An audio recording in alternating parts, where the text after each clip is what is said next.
Assalamualaikum warahmatullahi wabarakatuh. Perkenalkan nama saya Ilham Ardiansyah dari PPCC Surabaya. Di sini saya mencoba untuk memahami dan juga mengerjakan ya tentang tugas satu dari administrasi jaringan itu sendiri.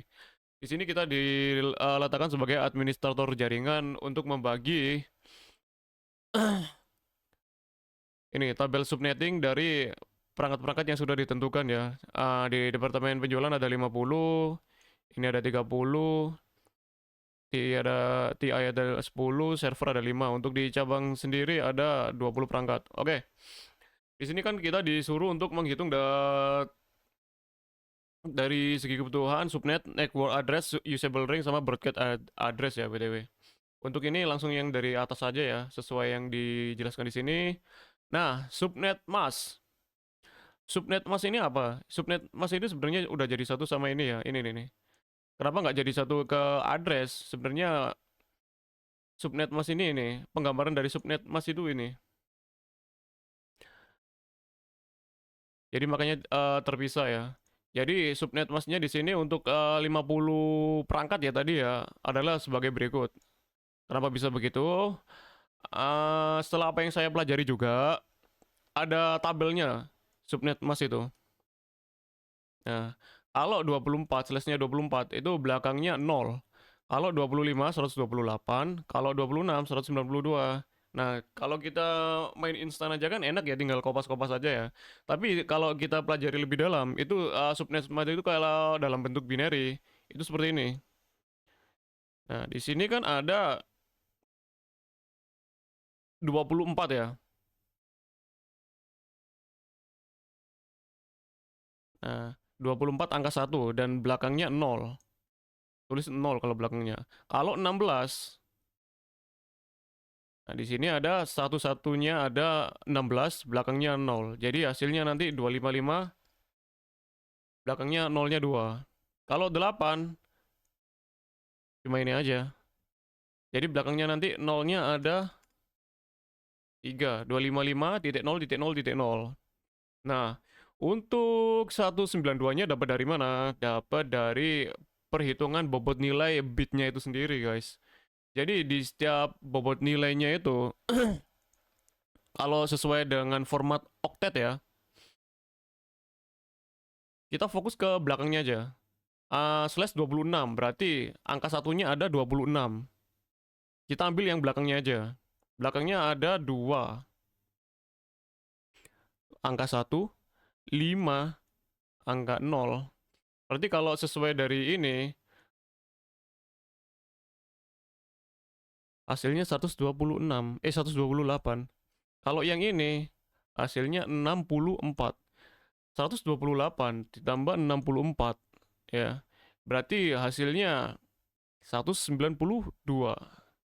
Nah, kalau emang instannya begini, jadi nggak perlu hitung-hitungan lagi, cuma ngapalin aja.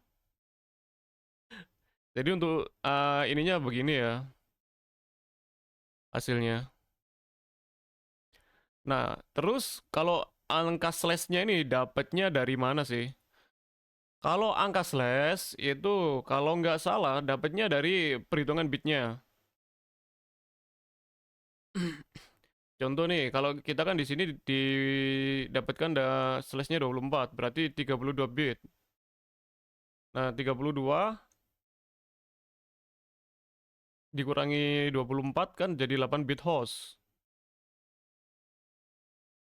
Jadi kita punya total 256 alamat IP ya. Nah, kalau 26 kita sisanya 6 bit host saja. Berarti kayak 32 dikurangi 6 ya BTW ya.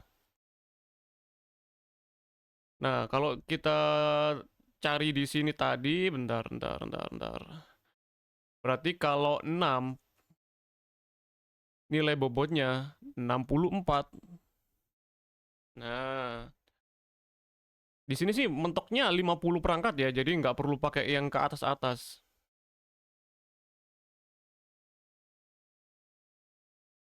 Jadi ini dapatnya slash 26. Kalau 30, kalau menurut tabelnya juga, nah jumlah IP-nya 32. Dapat dari mana? Ya seperti yang tadi dikurangin aja guys 32. Nanti tinggal kita lihat dari bobot nilai bitnya aja. Nah ini dapat 32. Begitu caranya.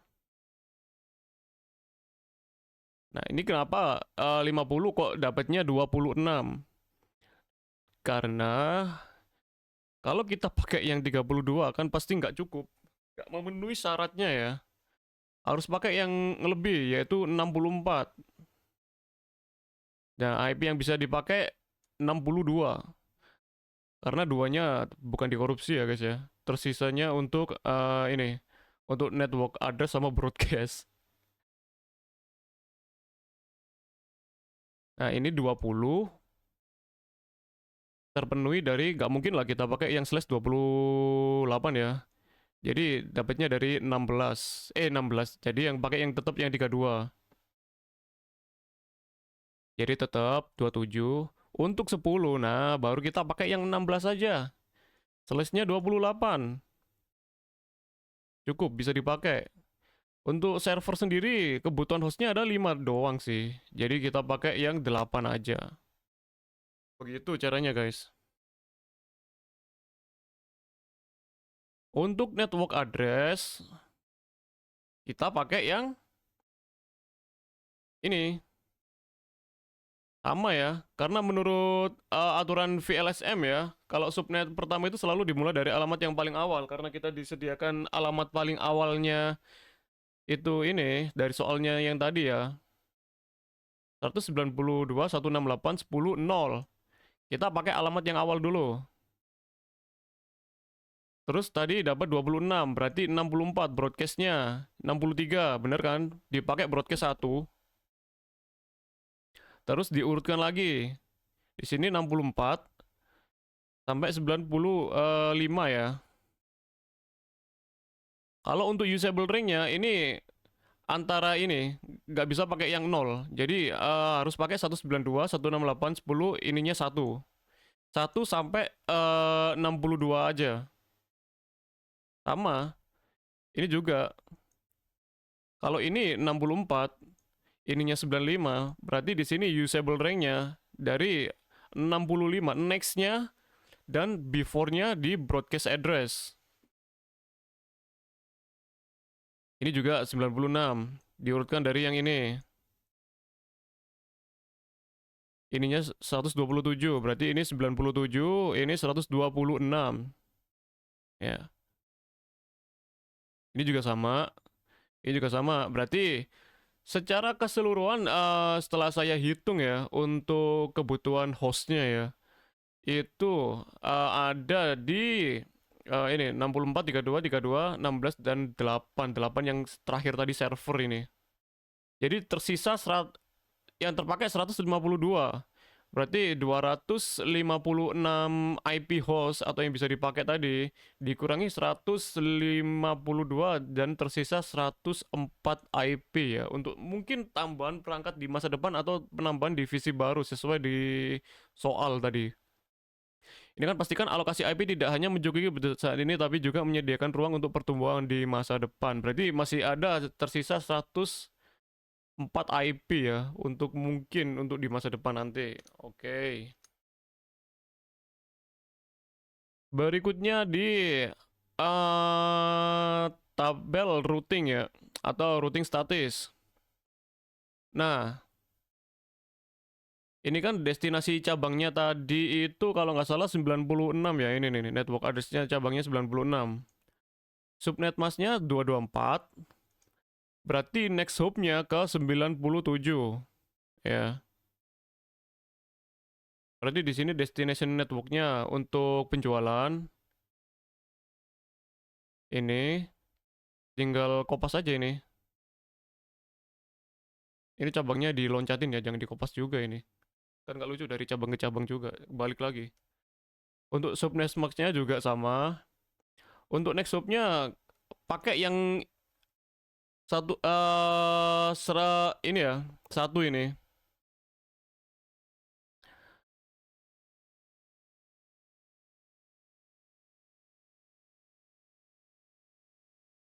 Karena apa sih? Yang satu ini, IP router pusat itu gateway jaringan pusatnya ya dari cabang.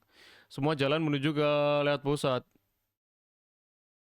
Pada router cabang, next hop tidak boleh mengarah ke alamat router itu sendiri ya. Oleh karena itu, next hop harus diarahkan ke router pusat sebagai penghubung menuju jaringan lainnya tuh. Pakai yang awal tadi, yang satu ini. Ini banyak sih. Tadi ada beberapa hal yang emang saya pelajarin ya, termasuk konsep dari binary-nya ini.